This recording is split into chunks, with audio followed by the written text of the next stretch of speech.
Ready. সুপ্রিয় শিক্ষার্থীবৃন্দ, ঘরে বসে শিখি পাঠদান কর্মসূচির পক্ষ থেকে সবাইকে শুভেচ্ছা এবং স্বাগতম। কেমন আছো ছোট্ট সোনামণিরা? নিশ্চয়ই ভালো আছো, আমিও ভালো আছি।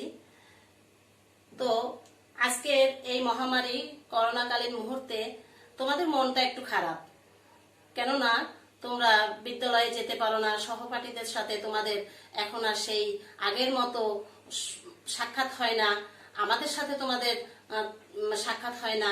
এটা তোমাদের জন্য একটু দুঃখজনক, আমাদের জন্যও দুঃখজনক। তবে আমরা চেষ্টা করতেছি তোমাদেরকে এই সময়ে কিছুটা পড়াশোনার গতিশীলতাকে এগিয়ে নেবার জন্য আমাদের এই অনলাইন কর্মসূচি ঘরে বসে শিখি। তো আজকের এই অনলাইন কর্মসূচিতে আমি তোমাদের পরিচয় দিচ্ছি। আমি মনিরানী আচার্য, সহকারী শিক্ষক, ৭৭ নম্বর করিমুন্নেসা মডেল সরকারি প্রাথমিক বিদ্যালয়, পিরোজপুর সদর, পিরোজপুর। সুপ্রিয় শিক্ষার্থীবৃন্দ, আমি এর আগে দুটো ক্লাস নিয়েছি, যেটা ছিল চার প্রক্রিয়া সম্পর্কিত সমস্যাবলীর দুটি সৃজনশীল অঙ্ক এবং ভাগের একটা কৌশল দেখিয়েছিলাম, যেটা ছিল বড় সংখ্যার ভাজকে যখন বড় সংখ্যা থাকে তখন কিভাবে ভাগগুলি করতে হয়, সেই কৌশল আমি তোমাদেরকে শিখিয়েছিলাম। তো শিক্ষার্থীবৃন্দ, যেহেতু আমাদের জুলাই মাস, তো সামনে সমাপনী পরীক্ষা, তো আমরা পিছন দিক থেকে না করে আমরা একটু সামনের দিকে এগিয়ে যাব। এই প্রয়াসে আমার আমি আজকে যে পাঠটা দেব সেটা হচ্ছে তোমাদের গড় সম্পর্কে আমি তোমাদের আজকের পাঠদান করব, অধ্যায় ৮।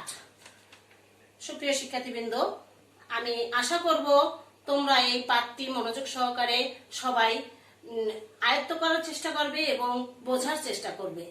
আর আমার এই পাঠটি শেখার জন্য তোমাদের যা যা লাগবে আমি সেটাও বলে দিচ্ছি। আমাদের পঞ্চম শ্রেণীর গণিত বই এবং খাতা কলম নিয়ে তোমরা সেটের সামনে বসে যাও।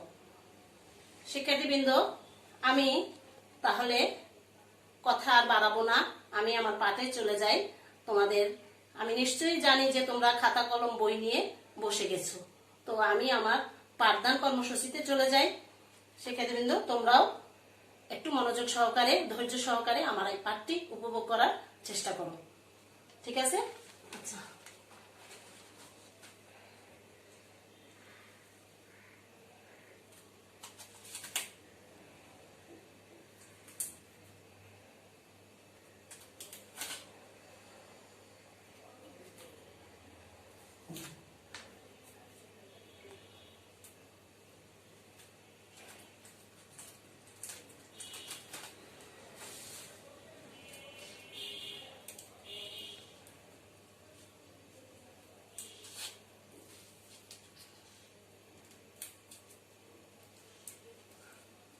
সুপ্রিয় শিক্ষার্থীবৃন্দ, তোমরা ইতিমধ্যে যেহেতু পঞ্চম শ্রেণীর ছাত্রী, তোমরা ইতিমধ্যে 4-এ জেনে এসছো যে গড় কি আসলে। হ্যাঁ শিক্ষার্থীবৃন্দ, আমরা আগে জানবো, আমরা একটা জানি যে গড় সমান সমান রাশিগুলোর যোগফল ভাগ রাশিগুলোর সংখ্যা, কিন্তু এটা হলো গাণিতিক একটা নিয়ম। তো আগে আমরা কি জানবো, গড় কাকে বলে। হ্যাঁ, গড় কাকে বলে আমি সেটার একটা সংজ্ঞা নিয়ে আসছি তোমাদের মাঝে। তো সেই সংজ্ঞাটা হলো, কতগুলো রাশি দেওয়া থাকলে রাশিগুলোর যোগফলকে রাশিগুলোর সংখ্যা দ্বারা ভাগ করলে যে মান পাওয়া যায় তাকে রাশিগুলোর গড় বলে। হ্যাঁ শিক্ষার্থীবৃন্দ, আমি আবারও পড়ছি তোমাদের জানার বোঝার সুবিধার্থে, যে গড় কাকে বলে সেই জিনিসটা আগে আমাদেরকে জানতে হবে। তো গড় কাকে বলে, কতগুলো রাশি দেওয়া থাকলে, রাশি বলতে আমরা জানি ওই যে 6, 8, 10, 12 যাই থাকুক না কেন দেওয়া থাকলে রাশিগুলোর যোগফলকে, ওই রাশিগুলোর যোগফলকে রাশিগুলোর সংখ্যা দ্বারা, অর্থাৎ আমাদের কয়টা রাশি দেওয়া আছে সেইটা আমাদের সেই সংখ্যা দ্বারা ভাগ করলে যে মান পাওয়া যায় যে মান আমরা পাই, মানে অর্থাৎ ওই রাশিগুলোর যোগফলগুলোকে রাশিগুলোর সংখ্যা দ্বারা ভাগ করলে যে মানটা আমরা পাই তাকেই রাশিগুলোর গড় বলে। তো শিক্ষার্থী বন্ধুরা, আমি আবার তোমাদের বোঝার সুবিধার্থে আমি সংজ্ঞাটা আবার বলতেছি যে কতগুলো রাশি দেওয়া থাকলে রাশিগুলোর যোগফলকে রাশিগুলোর সংখ্যা দ্বারা ভাগ করলে যে মান পাওয়া যায় তাকেই রাশিগুলোর গড় বলে। তো একেই আবার গাণিতিক সূত্র, মানে গাণিতিক ভাবে বলা হচ্ছে, আমরা সংক্ষিপ্ত আকারে বলি গড় সমান রাশিগুলোর যোগফল ভাগ রাশিগুলোর সংখ্যা। হ্যাঁ শিক্ষার্থী বন্ধুরা, গাণিতিক ভাবে আমরা তাকে কি বলি? গড় সমান রাশিগুলোর যোগফল ভাগ রাশিগুলোর সংখ্যা। তো আমি এ পর্যন্তই আজকের আমার সংজ্ঞা এবং গাণিতিক সূত্রটা তোমাদেরকে বললাম। তারপরে আমি চলে আসব, যেহেতু আমাদের সমাপনী পরীক্ষার সামনে, তো সেখানে আমাদের সংক্ষিপ্ত উত্তর থাকে গড় থেকে, প্রত্যেক অধ্যায় থেকেই থাকে, কিন্তু আমাদের বেশিরভাগই সৃজনশীল অঙ্ক থাকে। তো সেখানে আমাদের গড়ের যে সৃজনশীল অঙ্ক থাকে সেখান থেকে আমি আজকে দুটো অঙ্ক নিয়ে আসছি। একটা অঙ্ক আমি করিয়ে দেব আর একটি অঙ্ক আমি তোমাদেরকে বাড়িতে দেব। তো শিক্ষার্থী বন্ধুরা, তোমরা প্রস্তুত তো খাতা কলম নিয়ে? হ্যাঁ, আমি জানি তোমরা প্রস্তুত হয়েছো খাতা কলম নিয়ে। তো আমার প্রথম অঙ্কটা হচ্ছে, দেখো আমি উদ্দীপকটা পড়তেছি। আমার একটা জিনিস তোমরা সবসময় মনে রাখবে, অঙ্ক করার সময় সবসময় উদ্দীপকটা খুব ভালো করে পড়বে, খুব ভালো করে আয়ত্ত করার চেষ্টা করবে। উদ্দীপকের ভিতর থেকে আমাদের যে পরবর্তী প্রশ্নগুলো করে সেই প্রশ্নগুলোর উত্তরটা আমরা ওই উদ্দীপকের ভিতর থেকেই সমাধান করে থাকি। তো এই জন্যই বলি, আগেও বলছি আমি, প্রশ্নাঙ্গিক অঙ্ক যেগুলা থাকে বা এরকম উদ্দীপক সম্মিলিত সৃজনশীল অঙ্ক যেগুলো থাকবে সেগুলোকে আমরা কি করব, যে আমরা এই উদ্দীপকটা খুব ভালো করে পড়ব। তো এখন শিক্ষার্থী বন্ধুরা, আমি উদ্দীপকটা পড়তেছি। দেখো, পিতা ও 3 পুত্রের বয়সের গড় 21 বছর, মাতা ও 3 পুত্রের বয়সের গড় 18 বছর। এখন মাতার বয়স 36 বছর। আমি আবারও উদ্দীপকটা পড়তেছি। শিক্ষার্থী বন্ধুরা, তোমরা খেয়াল করতেছো আমার কথা? হ্যাঁ, আমি জানি তোমরা আমাকে অনুসরণ করতেছো। তো বিষয়টা হলো, আমি উদ্দীপকটা আবার পড়ি। পিতা ও 3 পুত্রের বয়সের গড় 21 বছর, মাতা ও 3 পুত্রের বয়সের গড় 18 বছর, মাতার বয়স 36 বছর। দেখো শিক্ষার্থী বন্ধুরা, এখানে কি দেওয়া আছে? পিতা ও 3 পুত্রের বয়সের গড় 21 বছর, মাতা ও 3 পুত্রের বয়সের গড় 18 বছর, মাতার বয়স 36 বছর দেওয়া আছে। এখন এই উদ্দীপকটা দেওয়া আছে, তো সেখান থেকে কিছু প্রশ্ন আমাদের করছে, প্রশ্নকর্তা কিছু প্রশ্ন করছে, সেই প্রশ্নের আমরা সমাধান করব। তো সমাধানে আমরা ক নম্বরে দেখো কি আছে, 3 পুত্রের বয়সের গড় কত। দেখো শিক্ষার্থী বন্ধুরা, আমাদের বের করতে হবে কি 3 পুত্রের বয়সের গড় কত। এখন এই 3 পুত্রের বয়সের গড় কিভাবে আমরা বের করব? হ্যাঁ শিক্ষার্থী বন্ধুরা, আমরা মনে হয় আমাদের এই উদ্দীপকে যেতে হবে।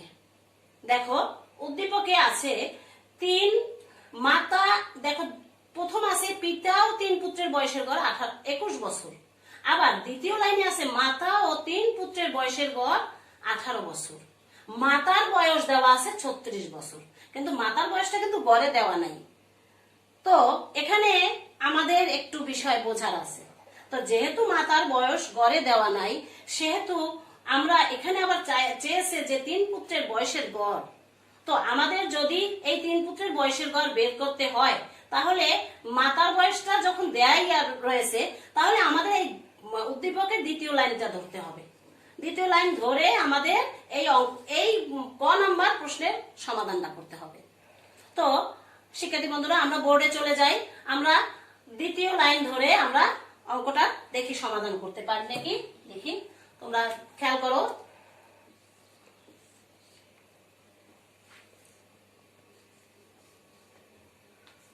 ক নম্বরে দেখো, মাতা ও 3 পুত্রের বয়সের গড় দেওয়া আছে, আর এদিকে মাতার বয়স 36 বছর। যেহেতু মাতার বয়স, এটা মোট বয়সটা দেওয়া আছে, তো আমাদের এখানে মাতা ও তিন পুত্রের বয়সের গড় দেওয়া আছে, আমাদের মাতা ও তিন পুত্রের মোট বয়সটা বের করতে হবে। তো মোট বয়সটা বের করতে হলে আমাদের কি করতে হবে?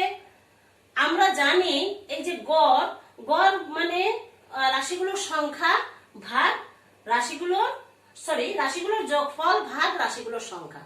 তো আমাদের এখানে 18 বছর দেওয়া আছে। তো 18 বছর যদি গড় দেওয়া থাকে তাহলে কয়জন হলো? আমার মাতা আর তিন পুত্র মিলে কয়জন হলো? মাতা 1 আর তিন পুত্র হলো 4। এই মিলে হলো আমাদের 4 জন। তাহলে আমি দেখো এভাবে করি, মাতা ও তিন পুত্রের বয়সের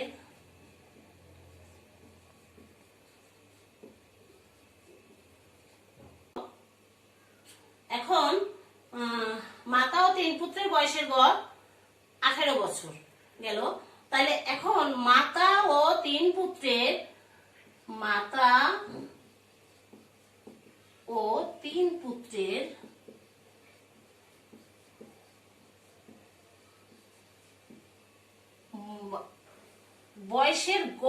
বয়সের গড় দেওয়া আছে। তো বয়সের কি বের করতে হবে আমাদের? সমষ্টি মানে কি? মোট বয়স। সমষ্টি অর্থ কি? মানে মোট বয়সটা আমাদের বের করতে হবে। তাহলে মোট বয়সটা যখনই আমরা বের করব তখনই কি করতে হবে আমাদের? এই যে 18 আছে, এই 18কে আমাদের এই যে মাতা তিন পুত্র মিলে হয় কয়জন? 4 জন। তাহলে এই 4 জন, এই 4 দিয়ে আমাদের এটাকে গুণ করতে হবে। গুণ করা মানেই হলো গিয়া যোগের বিপরীত। যোগ পুনঃ আমরা যোগ না করে সেটাকে আমরা গুণ করে দিই। তো সেই জন্যই আমরা এই 18কে আমরা কত দিয়ে গুণ করব? 4 দিয়ে। 18 গুণ 4। তাহলে 18 দিয়ে আমরা 4কে যদি গুণ আর 18কে যদি আমি 4 দিয়ে গুণ করি তাহলে কত পাবো? দেখো আমি সবসময় বলে থাকি তোমাদের, হয় বাম পাশে না হয় ডান পাশে যে কোনো ভাগ গুণের একটা নোট রাখবে। এতে হয় কি আমাদের ভুল হওয়ার সম্ভাবনা কম থাকে। তো শিক্ষার্থী বন্ধুরা, আমরা গুণটা করে ফেলি। 4 হাতে কত? 32, সে 2 হাতে রইল 3, 4 একে 4 আর 3 কত? 4, 5, 6, 7 কত হলো? 72 বছর। বেশ, আমরা 72 বছর এখন পেয়ে গেলাম। তো শিক্ষার্থী বন্ধুরা, আমরা মাতা ও তিন পুত্রের মোট বয়সটা পেয়ে গেলাম, অর্থাৎ বয়সের সমষ্টি পেয়ে গেলাম। এখন দেখো আবার লিখতে হবে মাতা ও তিন পুত্রের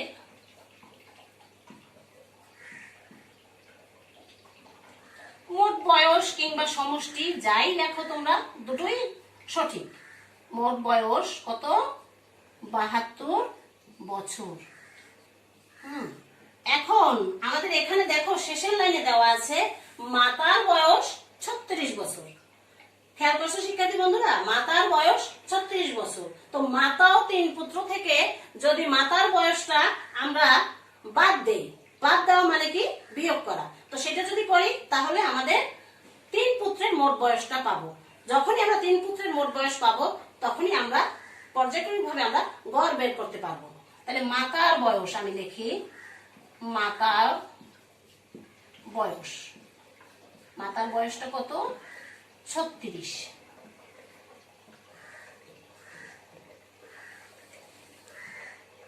এটাকে কি করব? বিয়োগ করব। তাহলে আমার মাতা ও তিন পুত্র থেকে মাতার বয়স গেলে থাকে কি? তিন পুত্রের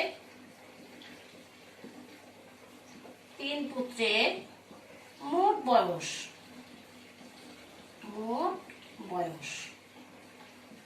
এখন কত থাকে? 6 আছে এখানে, আমরা অবশ্যই 10 ধরে 12 ধরবো। 6 আছে কত হলে 12, 6 হাতে রইল 1, 3 আর 1 4, 4 আছে কত হলে 7, কত? 4, 5, 6, 7, 3 36 বছর। তাহলে আমার তিন পুত্রের মোট বয়স হলো 36 বছর। এখন দেখো শিক্ষার্থী বন্ধুরা, 3 পুত্রের যেহেতু আমরা মোট বয়স পেয়েছি, এখন আমাদের গড় বয়স বের করতে একদম আমরা ইজিলি পারবো। কেমনে দেখো, 3 পুত্রের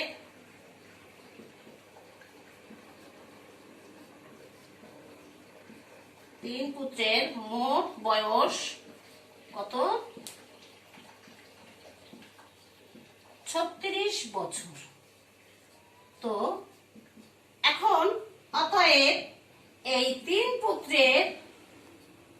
পুত্রের গড় বয়স, আমি কমা দিয়ে গেছি, তোমরাও কমা দিয়ে করতে পারো, আবার লিখেও করতে পারো। তাহলে এখন দেখো, যখন আমরা 3 পুত্রের গড় বয়স ছিল 18 বছর, অর্থাৎ মাতাও 3 পুত্রের 4 জনের 18 বছর, 18 18 18 যোগ 18 এরকম করে, তো সেখানে আমরা কি করছি, 4 দিয়ে গুণ করছি। এখন আমি আবার এটাকে কি করব, এখন 3 পুত্রের আবার 36 বছর করে দেওয়া আছে, তো এরকম 36 36 করে আছে। তো আমার এটা গড় বের করতে হবে। যদি গড় বের করতে হয়, তাহলে আমাদের পুত্র আছে কজন? 3 জন। সেই 3 দিয়ে এটাকে বারবার বিয়োগ না করে আমরা কি করব, ভাগ করব। ঠিক আছে বন্ধুরা, আমরা 3 পুত্রের মোট বয়সটা দেওয়া আছে, তো এই 3 দিয়ে রেডি। হ্যাঁ শিক্ষার্থী বন্ধুরা, আমরা এখন এই 36 ভাগ 3 পাইলাম, এটাকে আমরা কি করব, আমরা এর পাশে ভাগ করে দেব। ভাগ করব কত দিয়ে? 3 দিয়ে। 3 3 এর ভিতরে একবার গেল। এখন 3 আর 3, এখানে তো বিয়োগ করা কিছুই রইল না। আমরা আনলাম কত, এখানে ভাগছে কত রইল? 6। তাহলে 3 6 এর ভিতর কতবার যায়? 2 বার। ঠিক আছে, 3 দুগুণে 6, তো রইল না কিছু, 0। এখন আমরা পেলাম কত? 12 বছর। এখন 3 পুত্রের বয়সের গড় আমরা কত পেলাম? 12 বছর। শিক্ষার্থী বন্ধুরা, তোমরা খেয়াল করছো, আমাদের উত্তরটা বেরিয়ে গেছে কিন্তু। দেখো উত্তর, তাহলে আমরা এখন উত্তর লিখে ফেলি। উত্তর, 3 পুত্রের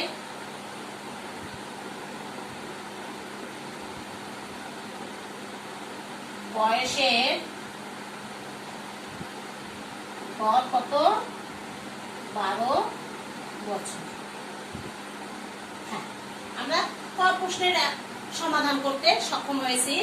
শিক্ষার্থী বন্ধুরা, তোমরা বুঝতে পেরেছো তো? হ্যাঁ, আশা করি বুঝতে পেরেছো। তাহলে এখন আমরা খ আমাদের দেখো, খ প্রশ্নে কি বলছে, পিতার বয়স কত। দেখো আমরা লক্ষ্য করি, পিতার বয়স কত আমরা যেহেতু 3 পুত্রের বয়সের গড় পেয়েছি 12 বছর, এখন আমরা হামেশা আবার পিতার বয়সটা বের করতে পারবো। কিভাবে? দেখো, আবার ওই উদ্দীপকের প্রথম লাইনে যেতে হবে। যেহেতু পিতার বয়সটা চেয়েছে, তো সেখানে আমাদের কি করতে হবে, এই যে পিতা ও 3 পুত্রের বয়সের গড় কত? 21 বছর। এখন আমাদের 3 পুত্রের পিতা ও 3 পুত্রের বয়সের গড় 21 বছর। এখান থেকে আবার আমরা 3 পুত্রের মোট বয়সটা আমরা জানি কত। ক প্রশ্নে আমরা 3 পুত্রের মোট বয়সটা আমরা জানি 36 বছর।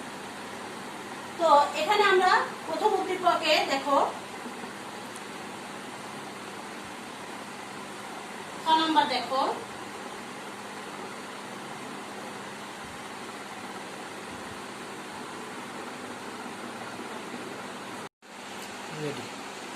হ্যাঁ শিক্ষার্থী বন্ধুরা, আমরা এখন খ প্রশ্নের সমাধান করব। তো খ প্রশ্নে আছে পিতার বয়স কত। তো পিতার বয়স কত, আমরা এই আবার সেই উদ্দীপকে যেতে হবে। পিতা ও 3 পুত্রের বয়সের গড় 21 বছর। তো এখন আমরা পিতা ও 3 পুত্রের মোট বয়সটা বের করি।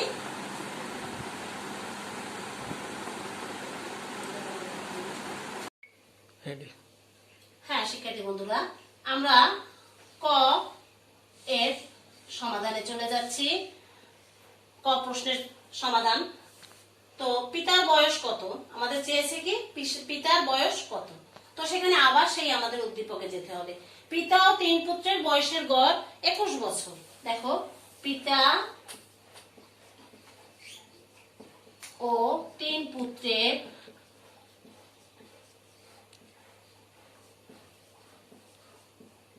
বয়সের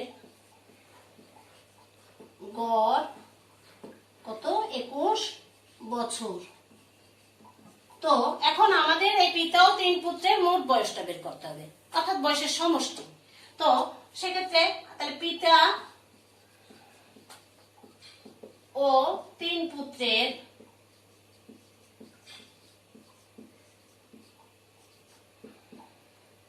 মোট বয়স, আমি এখানে মোট বয়সটাই লিখলাম, মোট বয়স কত।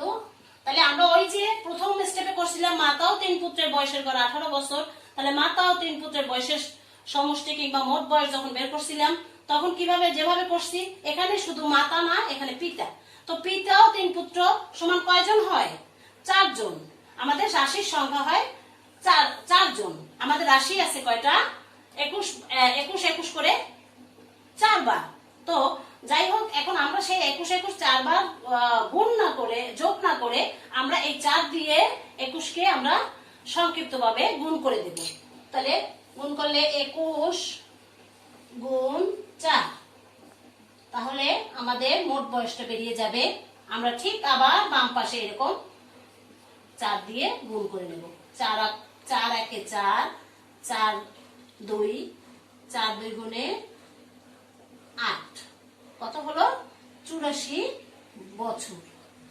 তাহলে পিতা ও 3 পুত্রের বয়সের গড় 21 বছর, কিন্তু পিতা ও 3 পুত্রের মোট বয়সটা কত?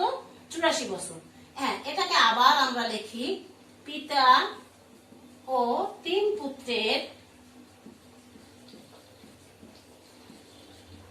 মোট বয়স কত? 84 বছর। দেখো বন্ধুরা, এখন আমরা কিন্তু ওই যে ক হতে প্রাপ্ত কয় আমরা কিন্তু পেয়েছি 3 পুত্রের মোট বয়সটা কত পেয়েছিলাম শিক্ষার্থী বন্ধুরা, বলো তো? হ্যাঁ, 3 পুত্রের মোট বয়সটা পেয়েছিলাম 36। তাহলে আমরা এখানে একটু ছোট্ট করে লিখে নেই, ক হতে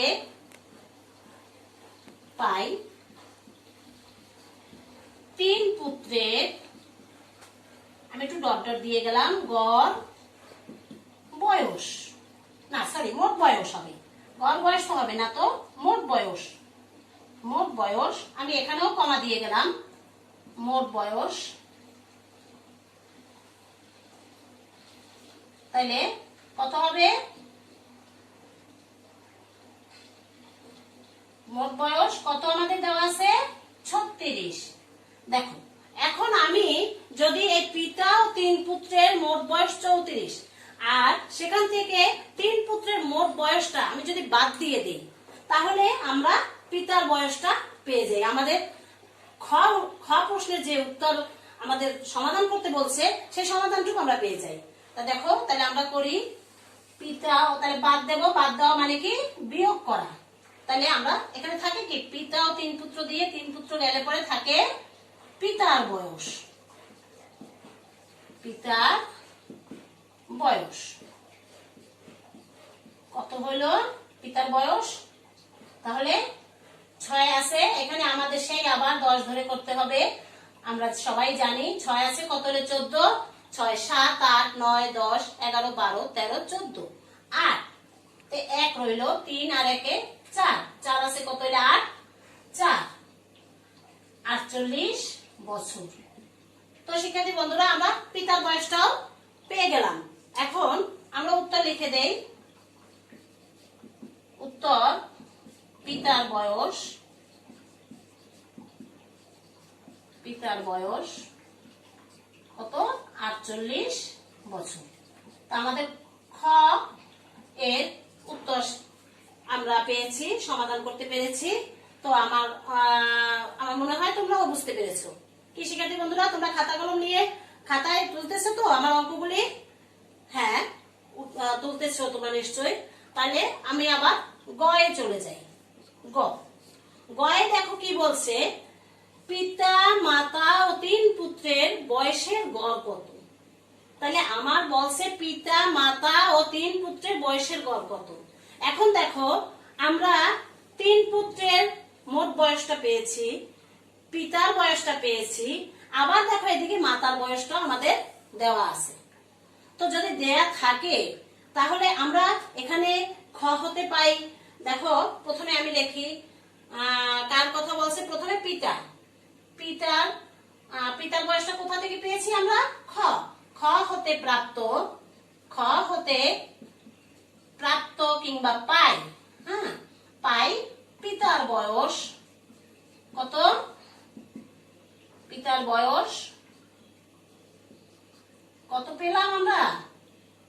পিতার বয়স কত পেলাম? 48 বছর। আবার দেখো ক হতে প্রাপ্ত কিংবা পাই। হ্যাঁ শিক্ষার্থী বন্ধুরা, আমি খ হতে পাই পিতার বয়সটা পেয়েছি আমরা 48 বছর। তাহলে আমাদের তো আমাদের প্রশ্নে চেয়েছে পিতা মাতা ও 3 পুত্রের বয়সের গড় কত। তো সেটা বের করতে হলে আমরা পিতার বয়স খতে পেয়েছি 48 বছর, আমাদের মাতার বয়সটা এখানে উদ্দীপকে দেওয়া আছে, আর 3 পুত্রের বয়সটা আমরা ক সমাধানে পেয়েছি। ক প্রশ্নের সমাধানে আমরা 3 পুত্রের বয়সটা পেয়েছি। তাহলে আমাদের পিতার বয়সটা পেলাম। এখন মাতার বয়সটা, মাতার বয়স, মাতার বয়স কত আমাদের দেওয়া আছে? 36। মাতার বয়স 36। এখন পরে চাইছে 3 পুত্রের, তাহলে 3 পুত্রের বয়সটা কত? আমরা আবার সেই ক হতে পাই, এই কথাটা লিখে নেব। ক হতে পাই 3 পুত্রের বয়স। তাহলে কত? 3 পুত্রের বয়সটা কত হলো? কত ছিল আমাদের 3 পুত্রের বয়স? 36 বছর। হ্যাঁ, তোমরা মনে করতে পারতেছো 3 পুত্রের আমাদের বয়সটা কত ছিল? তোমাদের খাতা দেখো, খুলো, দেখো সেখানে আছে, কতে আছে 3 পুত্রের বয়স 36 বছর। তাহলে আমরা 3টা রাশি পেয়ে গেলাম। তো আমরা তো জানি গড়ের গাণিতিক সূত্র হচ্ছে রাশিগুলোর যোগফল ভাগ রাশিগুলোর সংখ্যা। তাহলে আমাদের রাশিগুলোর যোগফল, এই রাশি পেয়েছি 48, 36, 36, এই তিনটাকে আমাদের কি করতে হবে? যোগ করতে হবে। তাহলে পিতা মাতা এবং 3 পুত্র এদের বয়সটাকে আমাদের যোগ করতে হবে। তাহলে পিতা মাতা ও 3 পুত্রের মোট বয়স কত হলো? এটা আমাদের যোগ করে বের করতে হবে। দেখো শিক্ষার্থী বন্ধুরা, আমি যোগ চিহ্নটা দিয়ে দিলাম। তো এখানে আমি সমান দিলাম। তাহলে যোগ করি, 6 আর 6 কত হয়? হ্যাঁ, তোমরা ক্লাস 5 এ পড়ো, 6 আর 6 অবশ্যই জানো। 6 আর 6 12, 12 আর 8 কত হবে যোগ করলে? 12, 13, 14, 15, 16, 17, 18, 19, 20। তাহলে 20 এ 0, হাতে কত রইলো? 2। এই 2 3 এর সাথে যোগ করব, 3 আর 2 কত হয়? 5, 5 আর 3 8, 8 আর 4 কত হবে?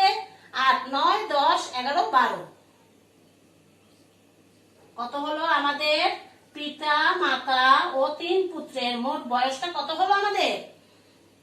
120 বছর। দেখো এখানে প্রশ্নে কি চেয়েছে? পিতা মাতা ও 3 পুত্রের বয়সের গড় চেয়েছে। তো এখন আমরা তো জানি মোট বয়স যখন আমরা পেয়ে যাই তখন গড় বয়সটা আমরা অনায়াসেই বের করতে পারি। আবার যখন গড় বয়স দেওয়া থাকে তখন আমরা মোট বয়সটাও বের করতে পারি। অর্থাৎ আমরা রাশির সংখ্যা দ্বারা গুণ করে যে বয়সটা দেওয়া থাকবে সেখানে প্রাপ্ত বয়সকে রাশির সংখ্যা দ্বারা আমরা গুণ করে আমরা মোট বয়সটা পেয়ে যাই। আবার যখন মোট বয়স দেওয়া থাকবে তখন আমরা রাশির সংখ্যা দ্বারা প্রাপ্ত বয়সকে ভাগ করলেই আমরা গড় বয়সটা পেয়ে যাব। তাহলে আমরা লক্ষ্য করি, অতএব পিতা মাতা ও 3 পুত্রের গড় বয়স, এখানে আমি লিখবো গড় বয়স সমান 120 ভাগ কত? এখানে কতজন আছে? পিতা 1 জন, মাতা 1 জন, 2 জন, 3 পুত্র। তাহলে 2 আর 3 কত হয়? 5। তাহলে 5 দিয়ে আমরা এটাকে ভাগ করব। আমাদের সংখ্যা হলো কয়টা? এখানে রাশির সংখ্যা হলো কয়টা? 5টা, অর্থাৎ 5 জন। পিতা মাতা ও 3 পুত্র মিলে হলো কয়জন? 5 জন। সেই 5 জন দিয়ে আমরা 120 কে ভাগ দেব। ভাগ দিব আবার সেই একই নিয়ম, ভাগটা আমরা এখানে বাম পাশে করে নিব কিংবা ডান পাশে করে নিব। তাহলে 5 1-এর ভিতর তো যায় না, কারণ 5 থেকে 1 ছোট। তাহলে আমি আরেকটা সংখ্যা নিলাম 12। তাহলে 5 12-র ভিতর কয়বার যায়? কয়বার? 5 অক্ষে 5, 5 দুগুণে 10, 3 5-এ 15, বেশি হয়ে যায়, গেল কয়বার? 2 বার। তাহলে 10 রইল কত? এখানে বিয়োগ করতে হবে, তাহলে 2। তাহলে 1 1 0, এটা এখন এখান থেকে ভাজ্য থেকে আবার 0 নিলাম। তাহলে এখন এই 5 20-এর ভিতর কয়বার যায় বলো তো? 5 আর 5 ঘরে আমরা নামতা গুনি। 5 1-এ 5, 5 দুগুণে 10, 5 3-এ 15, 5 4-এ 20। তাহলে আমরা কয়বার পেলাম? 4 বার। তাহলে 20 হয়ে গেল, মিলে গেল 0। তাহলে আমরা কত পেলাম? 24 বছর। হ্যাঁ, এখন আমরা গয়ে যে চেয়েছে পিতা মাতা ও 3 পুত্রের বয়সের গড়, আমরা কত পেলাম? গয়ের 24 বছর। তাহলে আমরা শেষের গয়ের প্রশ্নের সমাধানও আমরা শেষ করতে সক্ষম হয়েছি শিক্ষার্থী বন্ধুরা। আশা করি তোমরাও বুঝতে পেরেছো। আমি এখন উত্তরটা লিখে দিচ্ছি। উত্তরটা কি হবে? এভাবে লিখবা, পিতা মাতা ও 3 পুত্রের বয়সের গড় কত হলো? 24 বছর। হ্যাঁ শিক্ষার্থী বন্ধুরা, আমি 1 নম্বর যে উদ্দীপক দিয়েছি, পিতা ও 3 পুত্রের বয়সের গড় 21 বছর, মাতা ও 3 পুত্রের বয়সের গড় 18 বছর, মাতার বয়স 36 বছর। এখানে প্রশ্ন ছিল 3 পুত্রের বয়সের গড় ক নম্বরে, খ নম্বরে ছিল পিতার বয়স কত, গ নম্বরে ছিল পিতা মাতা ও 3 পুত্রের বয়সের গড় কত। তো আমরা তিনটা প্রশ্নের সমাধানই করেছি। আমি আশা করি তোমরাও খাতায় তুলে নিয়েছো এবং তোমরা বুঝতে পেরেছো। আমি চেষ্টা করেছি তোমাদেরকে সুন্দরভাবে বোঝানোর বা শেখানোর, যেহেতু আর আমার একটা অঙ্ক থাকবে তোমাদের জন্য বাড়িতে। দেখো, এই সৃজনশীল অঙ্কটা তোমরা বাড়িতে করার চেষ্টা করবে। যদি সম্ভব হয় আমি আগামী ক্লাসে আবার তোমাদেরকে এটা নিয়ে একটু আলোচনা করব। তো আমি দ্বিতীয় অঙ্কটা, 2 নম্বর অঙ্কটা তোমাদেরকে বলে দিচ্ছি, তোমরা খাতায় লিখে নাও। 7টি সংখ্যার যোগফল 401, প্রথম 3টি সংখ্যার গড় 56 এবং শেষ 3টি সংখ্যার গড় 58। দেখো উদ্দীপকে কি বলছে? 7টি সংখ্যার যোগফল 401, প্রথম 3টি সংখ্যার গড় 56 এবং শেষ 3টি সংখ্যার গড় 58। এরপর প্রশ্ন করছে কি, দেখো শেষ 3টি সংখ্যার সমষ্টি কত। তাহলে শেষ 3টি সংখ্যার সমষ্টি কত? এই যে আমি যে কথাটা বলছিলাম, ওই যে শেষ 3টি সংখ্যার গড় 58, শেষ 3টি সংখ্যার সমষ্টি, তাইলে আমাদের কিভাবে বের করতে হইবে? ওই যে 3টি, ওই যে আমাদের সংখ্যা দেওয়া আছে, রাশি দেওয়া আছে, সেই রাশিকে আমাদের 3টা সংখ্যা দিয়ে সেটা গুণ করে নিতে হবে। তারপর প্রথম 3টি এবং শেষ 3টি সংখ্যার গড়। তাহলে প্রথম 3টি সংখ্যার আমাদের প্রথমে মোট বের করতে হইবে কিংবা সমষ্টি বের করতে হইবে, শেষ 3টি সংখ্যার মোট কিংবা সমষ্টি বের করতে হইবে, করে আমাদের গড় করে দিতে হবে, আর যোগ করে এরপর আমাদের গড় করে দিতে হবে। এরপর চতুর্থ সংখ্যাটি, হ্যাঁ চতুর্থ সংখ্যাটি আমরা যখন 6টি সংখ্যার গড় কিংবা সমষ্টি পেয়ে যাব, তখন আমাদের সমষ্টি অর্থাৎ যোগফল, তখন আমাদের এই 7টি সংখ্যা দিয়ে আমরা 6টি সংখ্যা বাদ দিলেই চতুর্থ সংখ্যাটি পেয়ে যাব। শিক্ষার্থী বন্ধুরা, আমি 2 নম্বর অঙ্কটা কিছুটা বুঝিয়ে দিয়েছি, তোমরা চেষ্টা করবে বাড়িতে একটু করার। তোমরা যদি চেষ্টা করো তাহলেই আমাদের এখানে সার্থকতা। আজ এ পর্যন্তই। তবে বিদায়ের আগে আমি তোমাদেরকে বলবো, যেহেতু আমাদের এখন একটা করোনা নামক যে ভাইরাসটি আমাদের মাঝে, আমাদের বিশ্বব্যাপী ছড়িয়ে পড়েছে, তো সেই থেকে আমরা সবাই যাতে সুস্থ থাকি, ভালো থাকি। আমরা ছোট সোনামণিরা, তোমরা কখনোই মা বাবার অবাধ্য হবা না, বাইরে বেরোবে না, বাইরে যাবা না, সবাই ঘরে থাকবা, যতটা সম্ভব বাসায় বসে খেলাধুলা করবা এবং পড়াশোনা করবা। আবার সামনে যেহেতু তোমরা 5ম শ্রেণীতে পড়ো, সমাপনী পরীক্ষা, যদি ঈশ্বর সহায় হন, তাহলে আমরা এই করোনাকে জয় করে সমাপনী পরীক্ষা দিতে সক্ষম হব, এই প্রার্থনা এবং এই আশা রেখে আমি আজ তোমাদের এই পাঠ থেকে বিদায় নিলাম। সবাইকে ধন্যবাদ।